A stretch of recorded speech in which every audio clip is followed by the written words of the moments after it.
Inasahan niyo ho ba yung TRO from the Supreme Court? Opo, inasahan ko po dahil naniniwala po ako na talaga namang walang batayang legal, whimsical, capricious, and ito po ay may halong grave abuse of discretion. At ang motibo po ay malinaw naman dahil galit po sa akin ng COMELEC dahil sa ginawa kong pagsasampa ng kaso sa Supreme Court at sa Ombudsman. Balikan lang po natin doon po sa, I know nagbigay na ho kayo ng konting impormasyon dito. Ito nga ho yung inyong final na kaso laban sa COMELEC dahil po sa Atmiro. Tama ho, Congressman? Opo, tama po. At sa tingin ko po, hindi lang po ako nakapag-demanda laban sa COMELEC, natulungan ko pa sila. Sapagkat nung una pong present ng Commission on Election, particularly Chairman Garcia, yung kanilang gagamitin yung makina, sinabi ko po, kung gagamitin nila yung sistema na ipinakita, magkakagulo ang ating halalan. Dahil may cast and return, yung balota, and it will take time, siguro 24 hours na magiging eleksyon natin kung yun yung gagamitin.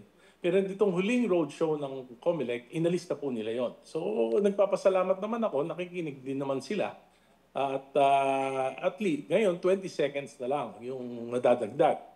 Pero just the same, ang tingin ko po, this is not a combination of OMR and DRE. Pinapakita nila, it's almost OMR na lang. Ang question ko po, bakit 18 billion yung magagastos sa halip na sa mga nakaraang 5 eleksyon, hindi tayo gumagastos ng 6 billion.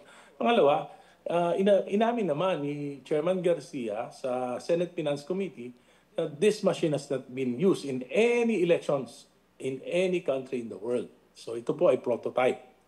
Pangatlo, kinwestiyon ko po sa Korte Suprema dahil yung yung joint venture partner ng Miro, yung St. Timothy Construction, ay lumalabas po, dami yung mga incorporators. Kaya nga po, sa halip na sitahin, ang ginawa po, pinag-withdraw na lang yung St. Timothy Construction.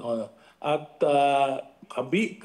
kasabay po ng pag-withdraw, nawala po yung net financial contracting capacity ng joint venture. At ayon sa Civil Code, pag may isang joint venture partner na umalis, hindi na pwedeng makipag-transaksyon yung joint venture.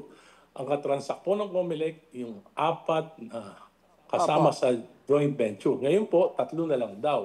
Ang question, sino nag-provide ng NFCC? Samantalang yung 2 Filipino partners, wala namang kakayahan. Actually po, yung sinasabi nila ngayon na yung integrated computer solution na pag-aari ni Mr. George Barcelon, nung una pong pre-qualification, wala pang 400 million yung capacity. Ang kailangan po, ng Filipino partners, at least 60%, which is about 11 billion. Alright. Kung ang nag-provide po dito, Miro, hindi, lalabag po ito dahil nationalized industry ang elections. Congressman, sa tingin nyo, bakit ho tinuloy ng COMELEC yung pag-imprenta ng mga balota? Kasi lumalabas po ngayon, 6 million will be rendered useless, amounting to 150 million pesos. Ito po ay dahilan sa dineclare nila na yung isang senador na nuisance candidate. At yun nga po, dapat they should be more circumspect in disqualifying candidates. Kasi nga, meron pa namang court of last resort. Alam nyo, nung mga nakaraang halalan, automated elections, wala pong nasasayang balota kahit po may mga dinidisqualify ang COMELEC at na-TTRO. Isa na lang halimbawa dyan, yung kaso ni Senator Grace Poe. Na-disqualify po siya ng December 18 ng COMELEC. Inapila niya po ito sa HRET at sa Supreme Court. At nung na-reverse ng Supreme Court yung desisyon ng COMELEC, wala naman pong naging problema sa EMS, sa ACM, na ilagay po ito. Nang walang kaproblema-problema, walang drama, walang exaggeration, at wala pong nasayang na balota sapagkat usually po, tinatapos muna ng COMELEC yung mga mahalagang kaso bago po nila yung mga pending. Opo. Bago nila bibigyan ng desisyon ng Supreme Court. Pero, Congressman, meron din ho kasi silang sinusunod na timeline, di ho ba? Oo nga po. Dati po, sinasabi ko, yung dati, February, sila nag-print at nakakaya naman lahat at wala pong nasasayang. Alam nyo, medyo yung timing nila, for example, yung sa akin, finalize nila yung aking disqualification December 27 and they gave me 5 days to get a TRO from the Supreme Court. Pero yung 28 hanggang January 2, Holiday. January 1, 5 days, holiday. Opo. So, parang, ano ba yan? Parang lokohan na yata. Talo yan. kayo dun sa Tapos, 5 days, Congressman. oh, yeah, hindi ako makakapag-file within Opo. the 5 days. So nakakuha naman ako nung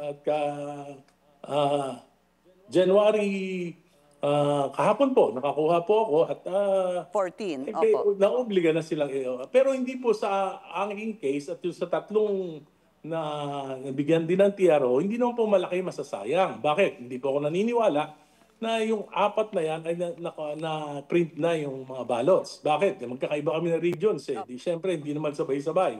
Pangalawa, kung na-imprenta man, gaya halimbawa, na-imprenta na yung balota sa aking distrito, 250,000, 40,000 lamang na balota ang kinakailangan dito. I see. Alam nyo, nung kay Senator Grace po, madali lang eh, hindi nagkaroon ng problema. Tapos yung mock elections, dito pa po ako nagtataka, bakit po mapopospone yung mock elections?